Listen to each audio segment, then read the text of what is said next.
now just a week away, and while lots of people are spending it with friends and family at home, there are thousands in southern Colorado who only hope to live through the night. A major cold snap is on the way. Temperatures expected to drop well below freezing at night, even below zero according to some models.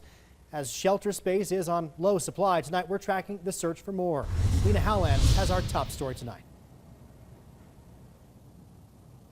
Well, the Salvation Army is still in talks with both neighbors and the city in order to reopen these doors at the shelter on Weber. It's all in order to get more people off the streets on those frigid nights ahead.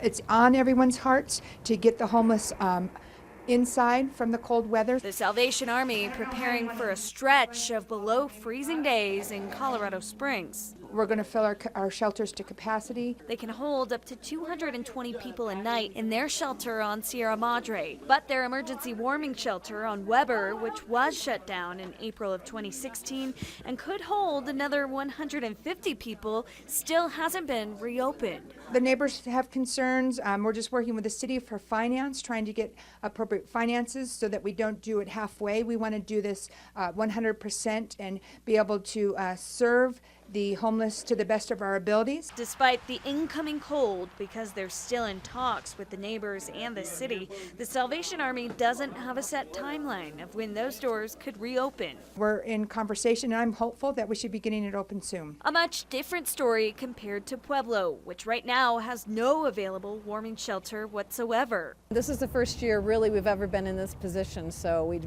we haven't had any resources or options. The El Pomar Foundation stepping up, providing $10,000 to put toward motel rooms for folks on the streets of Pueblo that have no other place to go. This is going to make or break a lot of people's lives here in Pueblo.